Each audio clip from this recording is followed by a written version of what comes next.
अखण्डमण्डलाकारं व्याप्तेन सचराचर तत्पादं दर्शितं येन तस्मै श्री गुरुवे नमः। तस्मै श्री गुरुवे नमः। कृष्ण परमात्मा मंगलमय गुण गाता गाता श्रीमद भागवत जी प्रथम स्कंदनी कथा चाले। आपणे काले कथा कीधी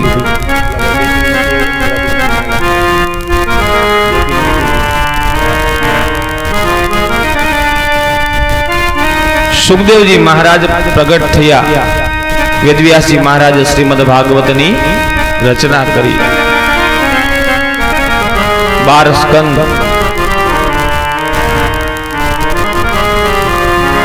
365 अध्याय, 10,000 श्लोक, 6 लाख शब्दों। मानसना मनोरथ कोई दिवस पूरा थता ज नथी। કંઈક ને કંઈક મનોરથ થયા જ કરે છે। વેદવ્યાસજી મહારાજને મનોરથ થયા। વેદ રેચા, પુરાણ રેચા, રામાયણ મહાભારતની રચના કરી, શ્રીમદ ભાગવત રચના કરીને અંતે મનોરથ શું આવ્યા કે કોઈ પુત્ર હોય તો એને ભણાવવું। એમ આયુષ્યમાં મનુષ્યના મનોરથ કોઈ દિવસ પૂરા થતા જ નથી। કંઈક ને કંઈક માણસને આશા તો હોય જ છે। શુકાચાર્યજી મહારાજને ભાગવતનું જ્ઞાન પિતા પાસેથી મળ્યું। જેમણે ગર્ભમાં જ્ઞાન મેળવ્યું હતું તે 16 વર્ષની આયુ, લાંબા કેસ, પરમહંસ। પરમહંસ એટલે ક્યાંય બેઠા હોય, કથા કીધા કરે, બધા જાજા માણસો ભેગા થવા લાગે, જાજા પગે લાગવા લાગે તો ગાંડા જેવું વર્તન કરવા માંડે, અને પરમહંસ કહેવાય। એટલે માણસો દૂર વિયા જાય। આ પરમહંસની પદવી પામ્યા કહેવાય। હરખ કે શોક કોઈ વસ્તુ નહીં। ઈશ્વર પામવા માટે ક્યારે મનુષ્ય ઓતપ્રોત થઈ જાય ને ત્યારે ઈશ્વર મળે છે। નરસિંહ મહેતાને કોઈ એમ કીધું કે કુંવરબાઈનું મામેરું ભગવાને ભર્યું હતું કે મારો ઠાકર કરે ઠીક। કોઈ એમ કીધું કે તમારો દીકરો ગુજરી ગયો કે મારો ઠાકર કરે ઠીક। करनार तो ठाकर छे, हूँ तो केवल निमित्त मात्र छू। आम मनुष्य जયારે ओतप्रोत थई जाय ने ईश्वर में त्यारे मीरा ने झेर में लालो देखायो।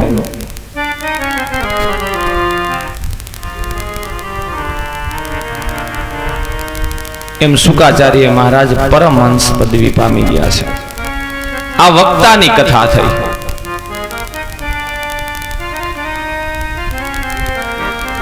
बस कथा चालू थी गई, आवी गई, बेही जाओ। रोज मारे आज कहवानुं बधाईने। मैं काल नियमो समजाव्या था, वातो नहीं करवानी, मारी माथे एटली दया राखो। श्रेष्ठ में श्रेष्ठ जो कोई वक्ता होय ने तो ते सुखदेवजी महाराज छे। सुखदेवजी महाराज जेवा कोई वक्ता नथी। आपणे काले वक्तानी कथा कीधी, हवे श्रोतानी कथा।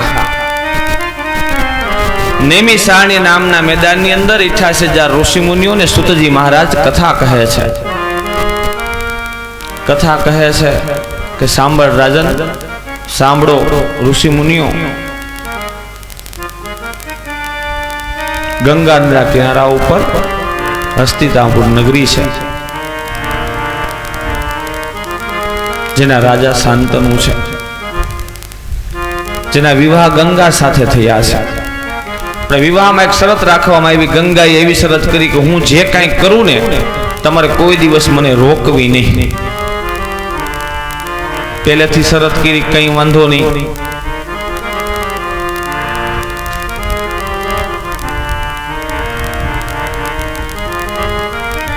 एना प्रणयनी अंदर प्रथम पुष्पनी उत्पत्ति थई। पहेलो बाळक जन्म थयो। राजा आनंद में आव्या। गंगा बाळक ने लईने चालता थया, लईने पाणी में मूकी दीधुं।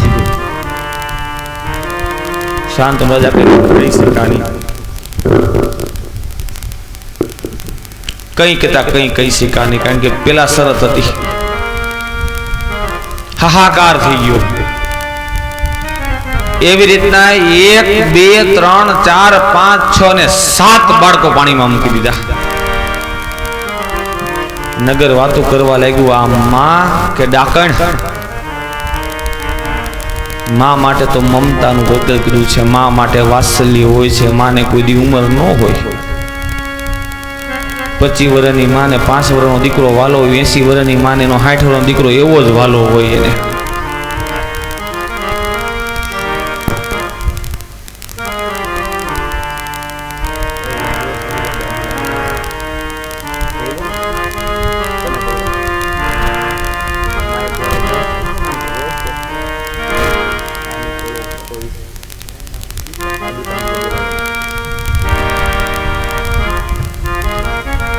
હાહાકાર થઈ ગયો. નગરમાં બધા વાત કરવા લાગ્યા, આ થોડી માં કહેવાય, આ તો એક ડાકણ છે, પોતાના દીકરાને મારી નાખે એવી થોડી કઈ માં હોય. શાંતનુ રાજા કંઈ કહેતા કંઈ કહી શકતા નથી. સ્ત્રીમાં આસક્ત છે એટલા માટે. એમ કરતા કરતા 8મા પુત્રનો જન્મ થયો અને મૂકવા જાય ને તે શાંતનુ રાજાએ કીધું, બસ દેવી હવે હોય કે બસ થઈ ગયું, હવે આ દીકરાને તમને મારવા નહીં દઉં. ગંગાએ કીધું, નાથ આ તો શ્રાપમાંથી મુક્ત કરતી હતી આ બધાને, અને ગાય ચોરી હતી ને આ વસુ 8 વસુ હતા. આ 8મા વસુએ ગાયને છોડી હતી એટલે ઋષિનો શ્રાપ હતો, એટલે મુક્તિ આપતી હતી પૃથ્વીમાંથી આવવાની. પણ હજી આને જીવવાનું બાકી છે. આપણે શરત થઈ હતી કે મને કોઈ કામમાં તમારે ટોકવી નહીં, તમે મને રોકી છે તો હવે હું રહી શકીશ. એટલે ગંગાએ પુત્ર લઈને વ્યા ગયા. પુત્ર મોટો થયો, નામ દેવવ્રત. પુત્ર રાજાને પાછો સોંપ્યો. રાજાએ પુત્રને શું આપ્યું? રાજગાદી, યુવાન નિમિત્તો યુવરાજ, કે જ્યારે મહારાજનું મૃત્યુ થાય પછી ગાદી આની દેવવ્રત એનું નામ. સમય વહેવા લાગ્યો. એમાં એક વખત રાજા એક કન્યા પર મોહિત થયા, જેનું નામ મચ્છગંધા સત્યવતી છે. માછીમારની દીકરી, આપણે કાલે કથા કીધી હતી તે.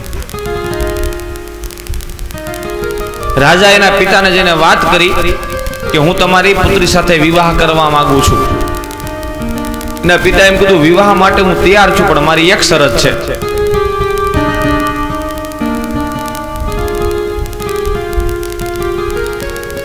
કે મારી દીકરી થકી જે દીકરો થાય ને એ રાજગાદીનો અધિકારી બને.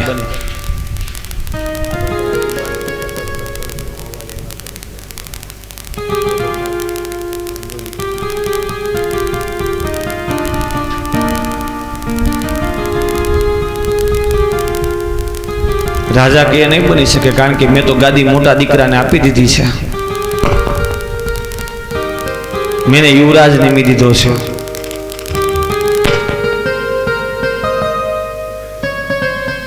કઈ વાંધો નહીં. રાજા આવતા રહ્યા. રોજ રાજા કન્યા સામું જોવે છે, વિચાર કર્યા કરે છે. દેવવ્રતને આ વાતની ખબર પડી કે પિતા કંઈક ચિંતામાં છે. દેવવ્રતે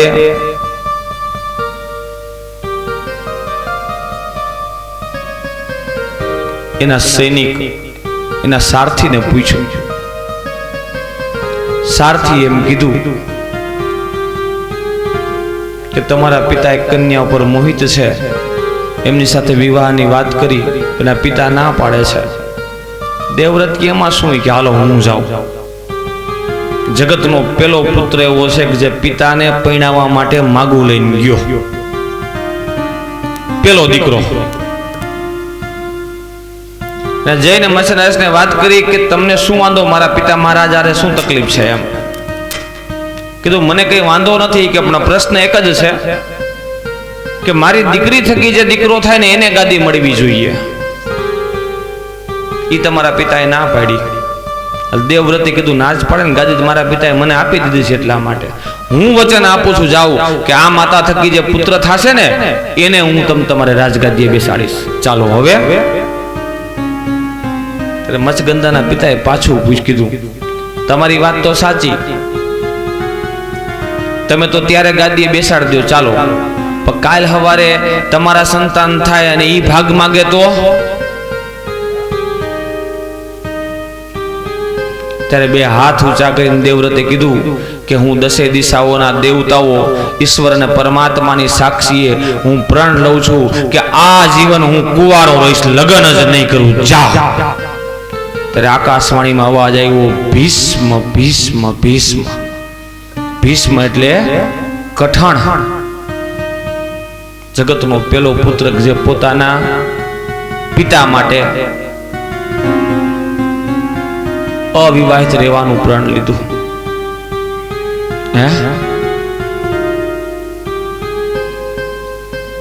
સત્યવતીને લઈને ચાલતા થયા. પિતાને આવીને વાત કરી. પિતા એમ કીધું, બેટા તે આટલું મોટું પ્રણ લીધું? પિતાએ આશીર્વાદ આપ્યો કે જા હું તને આશીર્વાદ આપું છું ભીષ્મ, કે શું તાકાત છે કાળની. ઈચ્છા મૃત્યુ, જેથી તાને ઈચ્છા થાય તેથી તને મોત આવે. કાળની તાકાત નથી તારો વાળ વાકો કરી લે એમ. ભીષ્મ પિતાભાઈ ઈચ્છા મૃત્યુનું વરદાન હતું. ઈ જેદી ચાહે ને તેદી મોત આવે, ત્યાં સુધી મોત આવે જ નહીં કોઈ દિવસ એમ. છેલ્લું પ્રણ ભીષ્મ પિતામાએ લીધું ખોટું. શું? તો પિતા મહારાજ આજ પછી હસ્તિનાપુરની ગાદી માથે બેઠો હોય, મારો બાપ પછી ગમે તે હોય, જાઓ.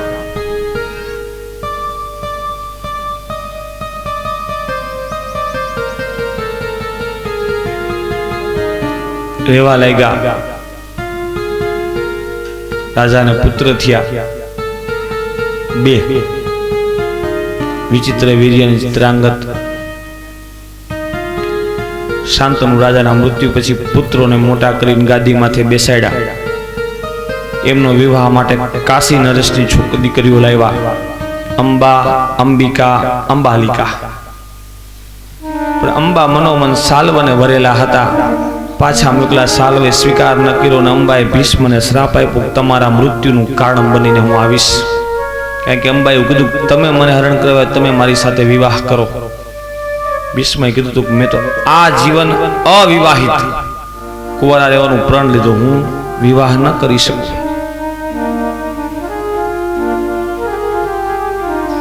ચિત્રાંગતને વિચરવીરનું મૃત્યુ થયું સનાતન સંપ્રદાય દ્વારા.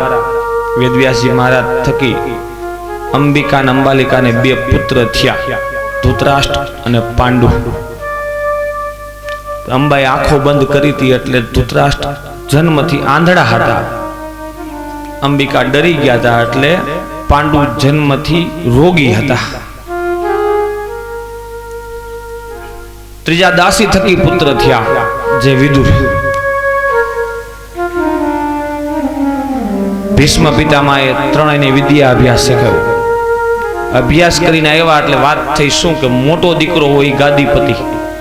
પણ વિદુર ભણીને આવ્યા હતા. વિદુરે એમ કીધું કે પિતામહ, તમે કીધું છે, શાસ્ત્ર એવું કહે છે કે આંધળો દીકરો હોય ની ગાદી માથે બેસી શકે નહીં. અધિકારી તો પાંડુ છે. પાંડુને રાજા બનાવ્યા. ધૃતરાષ્ટ્રનો વિવાહ ગંધાર નરેશ ત્યાં માગવું નહીં કોઈની દીકરી ગાંધારી સાથે. શકુનીએ ના પાડી.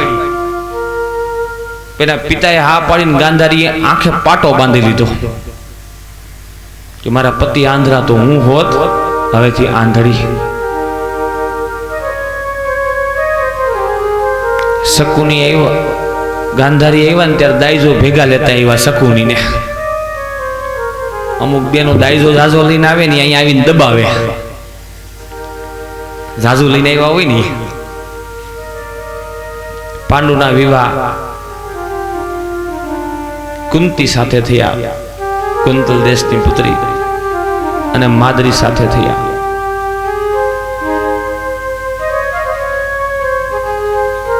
ધૃતરાષ્ટ્રને ગાંધારી થકી 100 પુત્રો થયા જે કૌરવો, અને પાંડુ રાજાને કુંતી થકી 3 પુત્ર થયા, યુધિષ્ઠિર, ભીમ અને અર્જુન.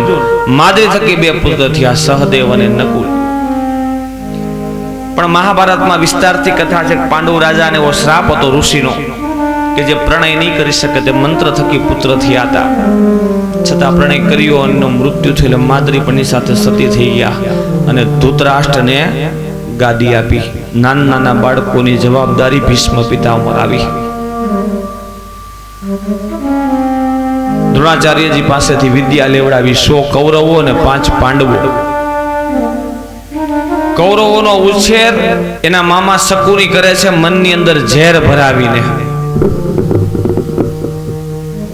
મહાભારતની કથા સૂચવે છે, ભાઈ ભાઈ બાંધે ને તેમાં કોઈ દિવસ સારું પરિણામ આવતું જ નથી. બધા એવું કહેતા કે મહાભારત નો વસાય, મહાભારત નો હમણાં ઘીરે મહાભારત થાય, એવું હોતું નથી. મહાભારત સૂચવે છે કે ધર્મ જુઠ્ઠું રમવા બેસે ને તેનું પરિણામ શું આવે છે. મહાભારત સૂચવે છે કે ભાઈને કોક કાન ભંભેરી કરે તો ભાઈ ભાઈમાં રાજપાઠમાં કેવી માથાકૂટ થાય ને લોહીના રક્તપાતની નદીઓ હાલે છે.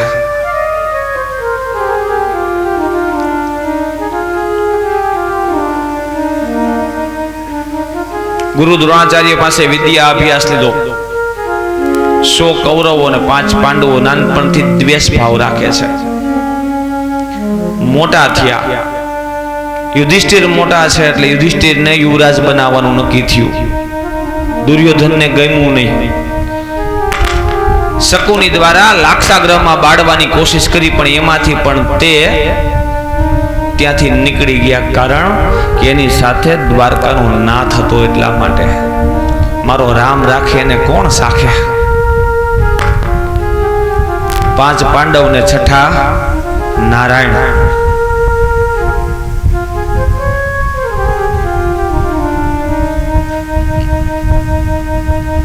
દુર્યોધનને યુવરાજ બનાવી દીધો. પાંડવો પાછા આવ્યા ને પોતાનું રાજ માગ્યું દ્રૌપદી સાથે લગ્ન કરીને. ત્યારે ભીષ્મ પિતામહે રસ્તો કાઢ્યો કે બેયને ભાગ પાડી દો. હસ્તિનાપુર વાળો ભાગ દુર્યોધનને આપ્યો ને ખાંડવ પ્રસ્થ હતું એ ભાગ પાંડવોને આપ્યો.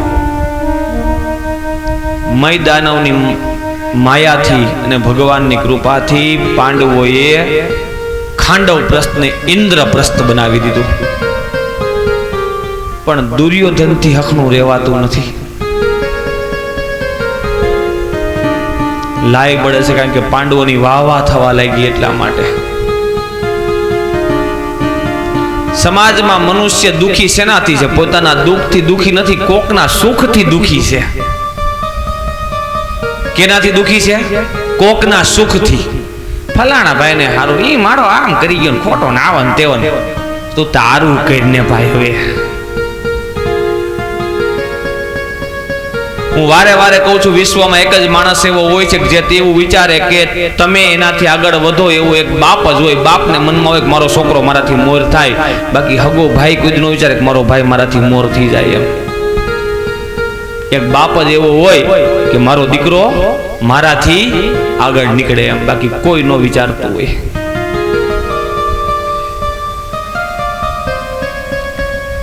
રાજસુ યજ્ઞની કથા સંક્ષિપ્તમાં કે આગળ આવશે કથા. દુર્યોધન રોકાણો. મય દાનવે એવો મહેલ બનાવ્યો હતો કે જ્યાં પાણી હોય ત્યાં જમીન લાગે, જમીન હોય ત્યાં પાણી લાગે, દરવાજો હોય ત્યાં દિવાલ લાગે, દિવાલ હોય ત્યાં દરવાજો લાગે. ત્યાં સૈનિકો ઉભા રાખ્યા હતા. પાણી એવું જમીન જેવો ભાગ છે. જ્યાં જમીન જેવો ભાગ જમીન હતી ત્યાં પાણી જેવું લાગ્યું. એટલે દુર્યોધને કપડા ઊંચા કરીને હાલ્યો. પાણી એવું જમીન જેવું લાગે છે. સૈનિકે કીધું કે યુવરાજ જોજો, કે પાણી છે. જે હું મન નથી દેખાતું એમ કહીને પાણીમાં પડ્યો. પાણીમાં પડ્યો ને ત્યાં દ્રૌપદી હસવા લાગ્યા. દ્રૌપદીએ કીધું કે લુલાના લુલા નો હોય, લંગડાના લંગડા નો, પણ આંધ્રાના તો આંધ્રા જ હોય. અને વીરતા યુદ્ધના બી રોપી દીધા. 2 પાત્ર એવા મહાભારતમાં. એક દ્રૌપદીનું પાત્ર કોઈ દી બોલતા બંધ નહોતા થયા. અને રામાયણમાં સીતાનું પાત્ર એવું કે કોઈ દિવસ ઈ બોલ્યા નહોતા.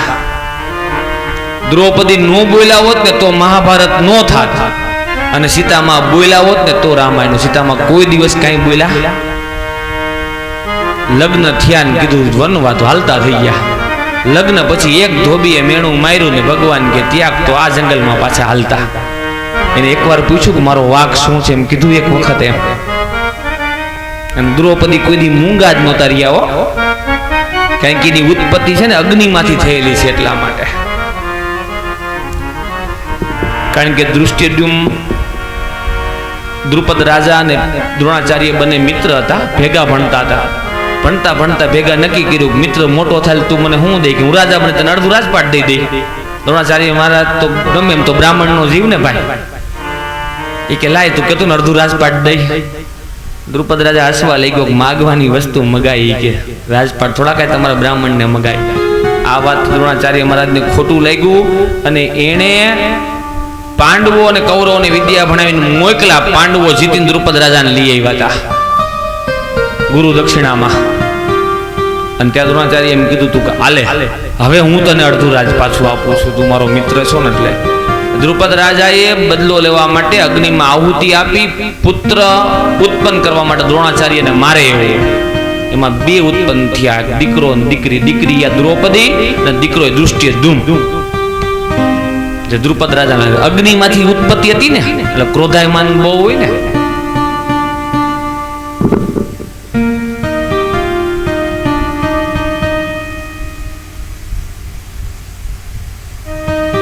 રાજસુ યજ્ઞ પૂરો થયો.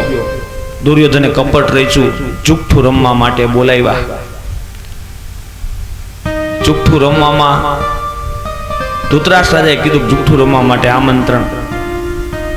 યુધિષ્ઠિર મહારાજ કે કઈ વાંધો નહીં.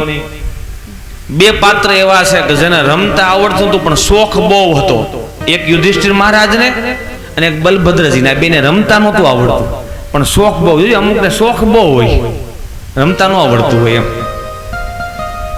રમવા બેઠા, રાજપાટ ભાઈ સ્ત્રી બધું હારી ગયા. દ્રૌપદીને મૂક્યા. ધર્મ જ્યારે સ્ત્રીને જુઠ્ઠા ઉપર મૂકે ને ત્યારે એનું પરિણામ ભયંકર જ આવે છે. દ્રૌપદીને દુશાસન રસડીને લાવ્યા. દ્રૌપદી બધાની પાસે પોતાના 5 પતિઓ જે સર્વશ્રેષ્ઠ ગદાધર ભીમ, સર્વશ્રેષ્ઠ ગાંડીવધારી અર્જુન, છતાં કાંઈ ન બોલી શક્યા. ભીષ્મ પિતામહ, દ્રોણાચાર્યજી મહારાજ, કૃપાચાર્યજી મહારાજ, કોઈએ સહાય ન કરી દ્રૌપદીની. હો, દ્રૌપદીના ચીર હરવાની તૈયારી થઈને ત્યારે એને આદ નાદ કરુણ સ્વરથી આદેશ કર્યો. આદ નાદ કર્યો કોને? દ્વારકાધીશ ઠાકરને. હે મારા નાથ, હવે તારા હાથમાં મારી લાજ છે. જો તું લાજ રાખીશ ને તો રહેશે, બાકી લાજ નહીં રહે.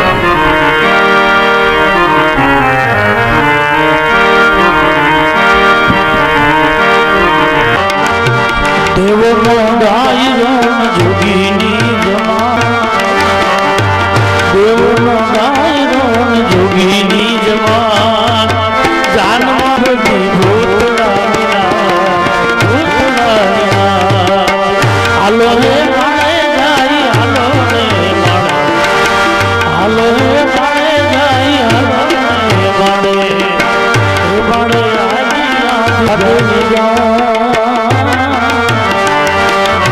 આવી બાણે હાલી આજ જાડેરી જા, પરણે પાર્વતી મોરા ભગવાન, મોરા રે ભગવાન હે બાણે હાલી આજ જાડેરી જા, પરણે પાર્વતી મોરા ભગવાન, મોરા રે ભગવાન દેવનો ગોવિંદ ગોવિંદ ગોપાલા, હે ગોવિંદ હે ગોપાલ કે નાદ કર્યો અને દ્વારકાધીશ તળ્યો 999 ચીર પૂરવા માટે દ્રૌપદીના. આ જીવનો વાંધો જ આવડો આ છે કે બધે ફાફા માયરા જ કરે અને અંતે નો મળે ને ત્યારે હરિનું શરણ લે છે. પણ સહાય કરનાર હરિ સિવાય બીજું કોઈ હોતું જ નથી. સહાય કોણ કરે? કેવલ ને કેવલ હરિ સહાય કરે, બાકી કોઈ સહાય કરતું જ નથી. હો, આ દેહમાં જ્યાં સુધી આત્મા રૂપી પરમાત્મા છે ને ત્યાં સુધી બધાય સંબંધો છે. પત્ની અને સ્ત્રીઓ, ગાયના ગોંદરા સુધી, કુટુંબીજનો અને સંતાન, સ્મશાન સુધી, પછી પૂરું. સાથે ચાલશે કોણ? કેવલ પાપ અને પુણ્ય, બાકી બીજું કઈ ભેગું હાલવાનું જ નથી. આ માટીનો પિંડો દેહ એ પણ અહીંયા જ પડ્યો રહેવાનો છે, એ પણ સાથે નથી હાલવાનો. એકલા આવ્યા એકલા જવાના બનવા, એકલા આવ્યા એકલા જવાના છે. એમ દ્રૌપદીના 999 ચીર પૂરી દીધા. મહાભારતમાં કથા એવી રહેલી છે કે ભગવાન એકવાર શેરડી ખાતા હતા ને સાઠા લાગ્યું અહીંયા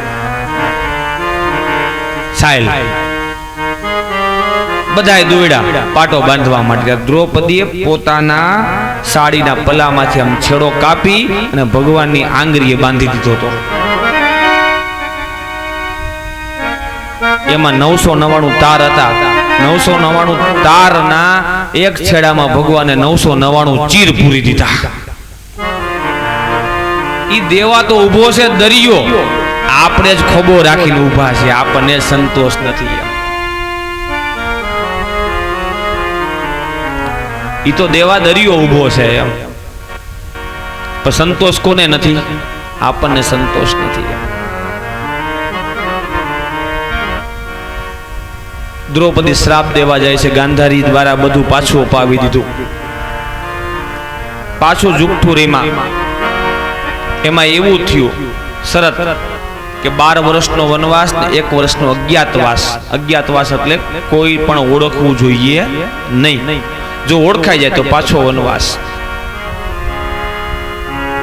પાંડવો હાયરાન વનમાં ગયા ને 1 વર્ષનો અજ્ઞાતવાસ કાશી નરેશને રહેવા લાગ્યા. ગરજના કારણે. ગરજ બહુ ભૂંડી ચીજ છે હો. ગર્જન હી અર્જુન કંગ ભયો, ગર્જન હી ભીમ રસોઈ પકાવે, ગર્જન હી દ્રૌપદી દાસી ભઈ, ગર્જન હી ગોપાલ ધેનુ ચરાવે. कवि गंग कहे सुनो सा, गर्जन के बिना कोई आवे न जावे, गर्जन ही भी गुलाम रिजावे. गरज वगर कोई आवतुं जातुं ज नथी. કંઈક ને કંઈક માણસને ગરજ તો હોય જ છે. એમ ગરજ શું નથી કરાવતી?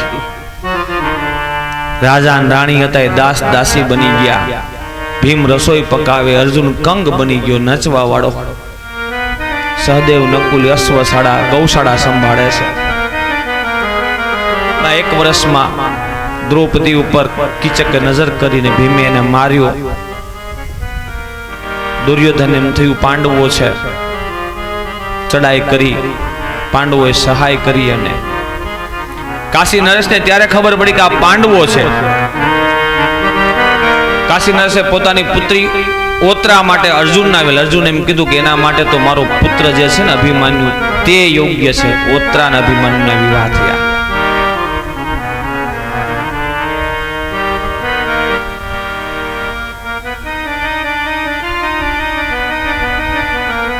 પાંડવોએ આવીને સમાચાર મોકલા, અમારું રાજપાટ અમને પાછું આપી દો. યુધિષ્ઠિર એમ કીધું રાજપાટ મારી પાસે ક્યાં, દુર્યોધન પાસે છે.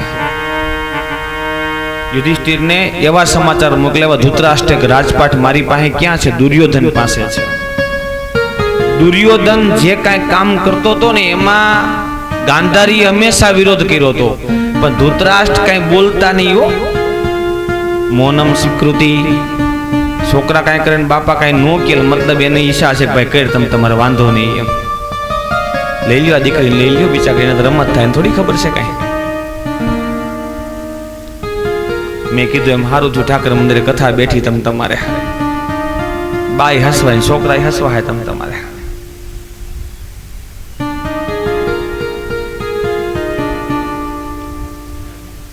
ધૃતરાષ્ટ્રે સમાચાર મોકલ્યા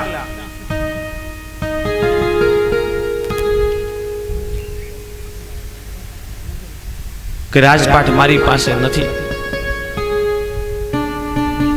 છેલ્લે યુદ્ધ થવાની તૈયારી લાગી ત્યારે બધા એમ કીધું કે એકવાર હજી આપણે શાંતિ સમાચાર વિષ્ટિ કરાવી જોઈએ.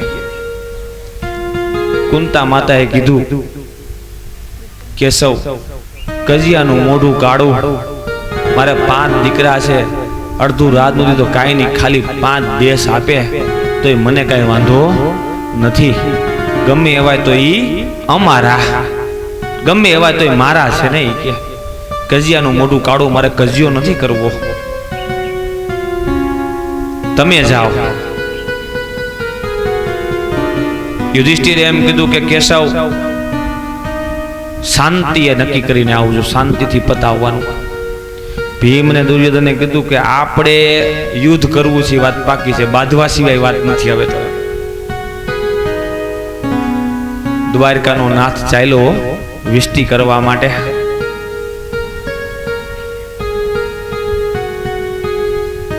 એવી કથા છે કે 1 મહિનો દિવસ અગાઉ સમાચાર આપ્યા તો દુર્યોધને તો ભગવાનને રીઝવવા માટે કંઈક ભોગ બનાવ્યા. ભગવાન દ્વારકાથી આવ્યા, હસ્તિનાપુરમાં સ્વાગત થયું, સભામાં બેઠા.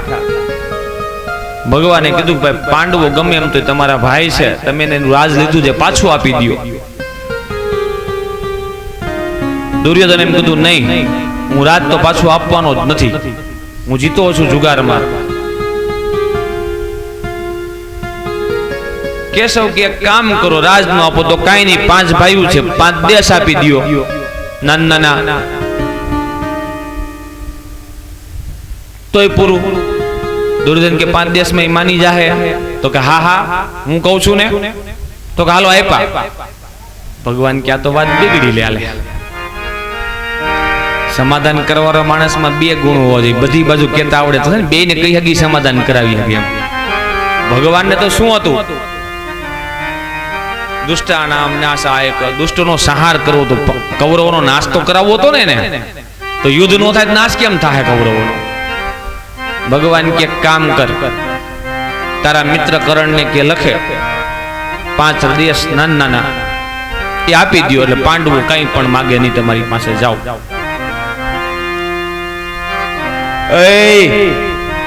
આ શું છે?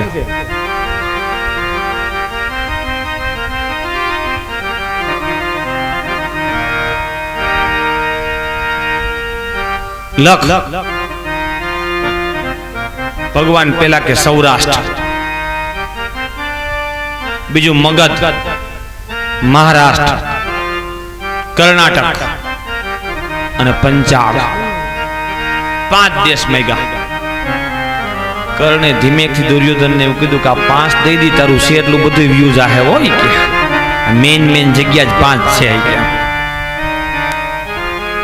દુર્યોધન કે 5 દેશ ને 5 ગામે નથી દેવા, અને હવે હું તમને એમ કહું ખોઈની અણી જેટલી જગ્યાએ મારે નથી દેવી, જાઓ થાય કરી લીજો. ભગવાને કીધું આજ 18મા દિવસે કુરુક્ષેત્રના મેદાનમાં યુદ્ધ કરવા માટે આવી જાજે, હાલી ગયા. કથા છે ભગવાનને પકડવાની કોશિશ કરી, ભગવાને દિવ્ય રૂપ દર્શન આપ્યું, પણ દર્શન કેવલ દ્રોણાચાર્ય અને વિદુરને અને ભીષ્મ પિતામાને થયા, બીજા કોઈને ભગવાનના દિવ્ય રૂપના દર્શન ન થયા. દુર્યોધન કી વાત તો સાચી પ્રભુ તમારી, પણ ચાલો મારા મહેલમાં પધારો, તમારા માટે ભોગ લગાવ્યો છે એટલા માટે. ભગવાને કીધું મને ભૂખ નથી ભાઈ, મારે નથી ખાવું, જવા દે. ભગવાન જ્યારે આવ્યા ને ત્યારે વિદુરજી મહારાજે દર્શન કર્યા, ભગવાનને પ્રાર્થના કરી હતી પ્રભુ મારી ઝૂંપડીએ પધારજો. ભગવાને મનોમન સુધી આગથી ઈશારો કીધું હું આવીશ. ભગવાને ઉદ્ધવને કીધું કે હાલ ઉદ્ધવ, એક મારા ભગત ત્યાં જવું છે, ખાવા ભૂખ લાગી. ઉદ્ધવ કે માં ઓલો 56 ભોગ કહેતો હતો કે ભૂખ નથી લાગી. વિદુરની ઘેરે કે ખાવા જવું છે. ભગવાન ચાલતા થયા હો, ક્યાં? વિદુરની ઘેરે.